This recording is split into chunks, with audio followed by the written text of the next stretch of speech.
Hey guys, welcome back. Today I want to share with you in a more of a lesson format a text that I had sent a client in regards to a problem she was having, and I've kind of turned it into a teaching. So if this would be helpful for you, it's kind of more about changing patterns, changing the way you think about things, and kind of reformatting something in your mind and in your heart and playing it the way you want it to be next time. And you can grow in your learning curve a little bit at a time. But I had to do this when I started to have really intense hot flashes. And now I'm on a lot of supplements that are minimizing them, although they're still there. But they were so frightening at first that I almost had a panic attack. I felt like I was going to catch on fire inside my body. It was terrifying. And so over time, I've had to just breathe and think of it like labor. Your body knows what it's doing. Just, it's okay. You're not going to catch on fire. And now over time, I've been able to just take them and they come and it's not a big deal. But at first it was very disturbing. So that's just an example of reframing something to take something that's happening into a different direction than it has been in the past. Okay. There are a lot of things that happen to us, and it's easier to go through life reframing things so that they're not negative or troublesome or a burden, because there's enough of that coming at us all the time in the spirit, in the media, with other people, that we don't need to be contributing to that in and of ourselves. Anyway, so this is just a quick look at changing patterns in your mind. If you have a habit and you're doing it and you want to change it, you can think about it in your mind the next time it happens, in your heart and mind. How do I want to react next time? You imagine or respond instead of reacting. How do I want to do it next time? Or how do I want to be? And you imagine yourself, the same thing happening, but you feel a little bit differently. And you respond differently. And it helps to pave that pattern, that track in your mind for you to actually do it next time. If you never think about it and never kind of let that sink down into your heart the new way that you want to do it, it's hard to change your pattern, see, because there's nothing to go on. But anyway, so one of her issues was there was a pattern she had of an expectation. Whenever she was a forward-thinking temperament, and whenever there was an expectation, she got very excited about it. See, and it was too much. It was a bit of idolatry there with the expectation. And so whenever the expectation would fail, she would be very disappointed. She would be very disappointed, very discouraged, and sometimes fall into despair. Do you see how the idol is burning her with these things? It was an idol and she's getting burned. So she had the expectation, it fails, she feels bad. And then as a result from that, she would say something like, the day is ruined, or the whole day is something negative. So she would cast this disappointment onto the whole day, rest of the day, and then she would cast it onto her whole life. And she would say, I hate my life. And so this is what happened. First, she had the expectation, it was an idol. It failed her, which is just like life, right? So it fails her, and so she had disappointment, discouragement, and or despair. And then she would conclude, falsely mind you, that the day is ruined, or something negative like that about the day. And then she would say, I hate my life. Okay? Now, in this spiraling downward because of this idolatry, and it's not always complete idolatry, it may be a healthy expectation, but wherever there is idolatry in the expectation, in that place, you will feel more devastated. But anyway, as this spirals downward, and I pointed this out to her and she agreed, this is subconsciously, when she was saying and falling into the despair, saying the day is ruined, I hate my life, and all of this, in the subconscious part of her mind, she was really wondering, is God really good? How can God be good if this is happening? See how that works? It is like a plane that loses a wing, and it just goes down, crash. So I'm trying to help her have a new way of thinking about this problem when it comes up, so this same scenario doesn't happen again. So I was encouraging her to practice in her mind, in her heart. The same thing is going to happen again. There are going to be disappointments in life every day, right? So not if, but when we have an expectation, what are we going to do? So we're going to focus on our heart and mind. We're not going to do it in real life. We can practice physically if we want to, and in our heart and mind. But we're going to have an expectation of something. And hopefully it's a realistic expectation. And we're going to eliminate the idolatry that was there.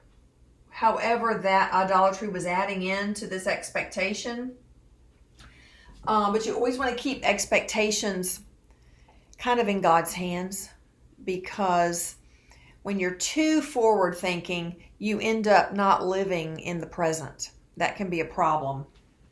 But it's always good to look forward to things and have exciting things to do in the future. But when they do fail, what are you going to do? Instead of saying, the whole day is ruined, you can say, it's okay. Why? Because that's life.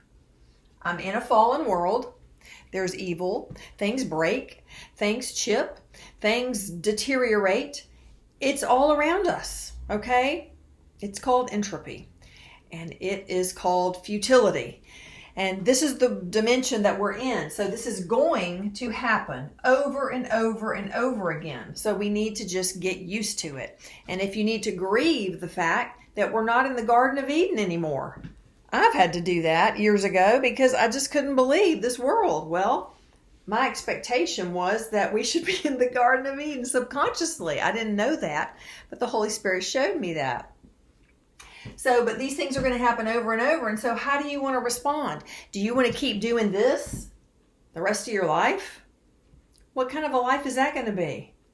Total misery. And you're imposing this misery on yourself by the way you're thinking, the way you're feeling, the things you're telling yourself. And this can be a self-fulfilling prophecy. The day is ruined. I hate my life. My life will be ruined if I keep doing this. So don't keep doing it. You don't have to keep doing it. So it fails. You can say, oh, it's okay. Kind of like, I expected that might have happened. It's okay. That's life. And then you want to hold on to yourself. Hold on to yourself. Don't let the circumstances carry you away, sweep you away, and take you out of reality. Okay, hold on to yourself, and you can remember all of your blessings. And I'm talking about specific blessings. And if you want to get out sheets of paper, a whole notebook, and write down everything that you are blessed with. If you can see, if you have 20/20 vision with or without correction, you can see. Okay, imagine for just a minute that you are blind and that you have to be blind for the rest of your life. Seriously, imagine that. And then come back to the fact that you can see. You will appreciate the fact that you have sight. Look at your legs. Can you walk around on your legs? Okay, my daughter works at a place where a lot of people have tragic accidents and they are quadriplegics and paraplegics, and all of a sudden they can't walk anymore. All of a sudden, from the neck down, they can't move anymore. So take a minute and imagine that for the rest of your life.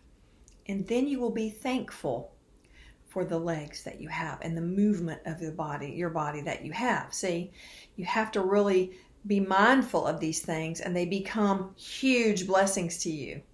So think about that. That type of thinking can help you see what you have and appreciate what you have and really be thankful. So after you count your blessings and remember all of them and realize them, you can literally be thankful. It humbles you. It opens your eyes, and it shows you how good God is.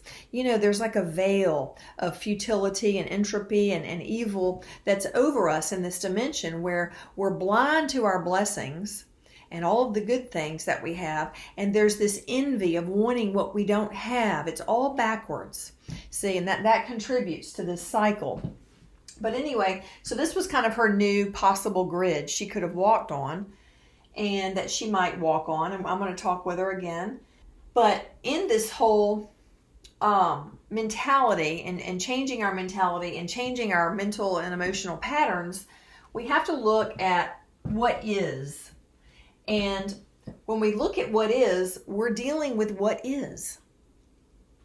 We're not off in la la land. We're saying what is. When you look at what is, like I mentioned before, I can see, I can walk. That is a place where you can learn to be thankful when you look at what is.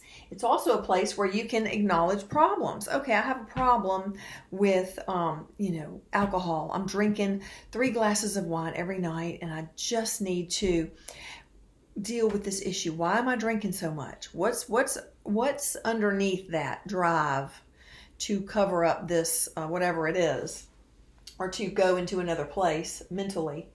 It also, your is also a place where you can discover what your needs are that are not being met. Okay? Usually when you're doing something unhealthy, that's a signal or a red flag that there's an unmet need behind that a lot of times. And then also with living in the land of is, you can expect disappointments. Expect them. And so the more forward thinking you are, you may want to consider putting all of your hope in the Lord. Because wherever you have expectations that are not in the Lord, you are going to have disappointments, more or less, sometimes more, sometimes less, but they're going to come. And so if you don't want any disappointments, you just get rid of all your idols and you put all your hope in the Lord. Then you never have really disappointments. So, and then you want to get rid of the should, Layman. We talked about that in the other video about shouldn't I be loving? No. We're not going to even go to have any of that should stuff, but we can look at possibilities in the land of could. We could do this. You can turn the could issues into prayer, but you have to remember that that is God land. This could happen. Well, if it's God's will and we, do what he leads us to do, then maybe that'll happen. And when you come over here into could, you don't want to allow any idolatry to creep in, okay? So these are just some things that I went over with her, and to help you move from this to this, where you're more stable, you're more just level-headed. You're not like on a roller coaster all the time when you look forward to something and you make it an idol and you lift it up and all your hope is in that. Your hope is going to be deferred over and over again in this world. So I'm trying to encourage you to come on over here and just, lay down your idols as much as you can. The Lord, a lot of times the Holy Spirit will have to show them to you and enable you to lay them down. Because in and of yourself, sometimes you just can't do it. And I'm totally understand that. But, so this is about changing patterns. And, when you have you're doing archery and you pull the bow back and you shoot the arrow, you're shooting for the target, right? The bullseye. If your trajectory is a little bit off, you'll miss it. But you have to look at where you're aiming with the bow and the arrow from the start. And that's what this is. You're starting from the beginning in the land of is with the understanding that whatever happens, it's going to be okay. Why? Because God knew it was going to happen. It's happening for a reason, and he's going to show you what to do. And he's still on the throne, and he's not surprised. See, so whatever happens, it's going to be okay. You may have to grieve. You may have to shift some things around. You may have to do some things, but everything's going to be okay, no matter what happens. All right? So this is just encouragement for you not to get stuck in a pattern, or if you are stuck in a pattern, to work your way out of it with prayer And also James 5:16 is very propelling in this area. It can really propel you and help you to get in that HOV lane to make more changes if you want to in your life. Okay, anything is possible because we serve the God of the impossible. All right, I'll see you guys next time.